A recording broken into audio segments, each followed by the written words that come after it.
Hello everybody and welcome back. Today is the last day of the interval training on the steep track. Actually, while thinking about what I'm talking about today, it really surprised me that this week is already over. It almost feels like that I talked about starting the second week yesterday. And usually I would do the last interval training on Sunday, but I will do the reference training on Sunday, which means that we will have evidence if steep uphill training actually works for steep climbs. So the time has to be beaten is 21 minutes.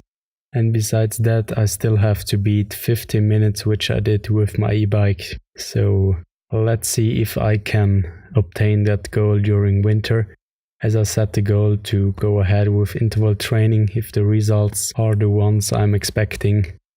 And if you remember back the very first episode, I talked about a third type of interval training, which actually would mean, was it 1 minute or something, like extreme pedaling on a steep track, then doing 20 minutes of rest. And I will repeat that 10 times or something.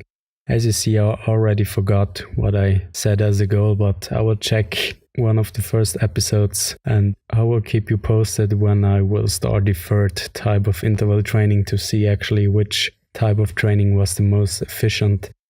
Today I started a bit earlier as I left work a bit sooner, so it was slightly hotter than usual as the sun was not as low as usual, obviously.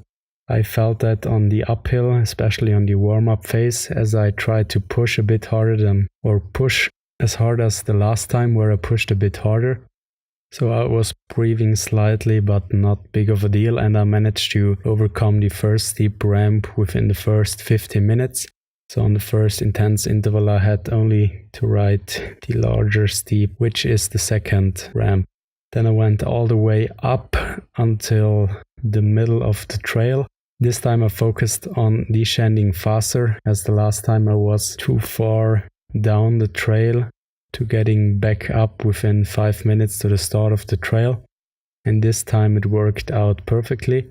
Then I descended, and oh, by the way, on the first downhill section it started to rain slightly, and the rain increased over the second uphill. But it wasn't heavy rain, so it was more of a cooling of my skin. It felt like sweating a bit more than usual, but not too bad of an experience, so actually it felt pretty good. So back to the second downhill where I actually finished the first section of the trail, then I crossed the forest road right into the second section, and there I almost finished perfectly to get back on the forest road when the timer went off for the last intense interval. I still had to ride a few seconds on the trail when the intense interval timer already went off, so I recovered those few seconds at the very end. I couldn't quite obtain the optimum ratio as the last time between speed and stamina consumption. While I was riding, I thought about why the last ride was so perfect, and I came to the conclusion that it could be that actually, while not pushing that hard on the second intense interval, because I was trying to figure out the perfect ratio, I kind of rested while a second interval, and then on the third I had more stamina and more power left, so it felt easier, but that's just an assumption. And today the last steep interval section felt as hard as usual. I was breathing like hell because I really pushed myself this time. It was a bit harder on the uphill as the rocks have been a bit slippery due to the rain. And I tried to avoid one rock. It wasn't that big, but I tried to avoid it. I came out of balance and I had to ride over the berm, which was at the side of the forest road. So I had to put down one foot actually. And luckily I have an adjustable dropper post. So getting back on the bike was quite easy, even if it was right in the middle of the steep ramp, as I usually tend to go on the bike with the seat post on the lowest position. Then I get back on my bike with a fast movement.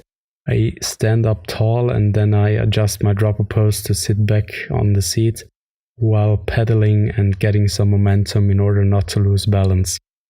I went a bit further for a few seconds to recover the missing because I started the interval too late.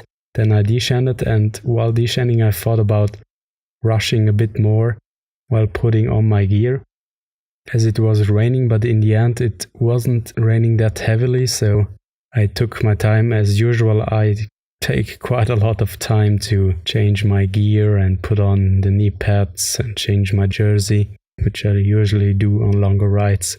And I descended. I tried to leave the brakes open in a few turns, not in every turn, but I'm getting more confident each ride. But I didn't push as hard as I did the last time, where I was checking my assumption on how to improve your riding skills by changing one little thing. With that said, thank you for listening, and until the next time.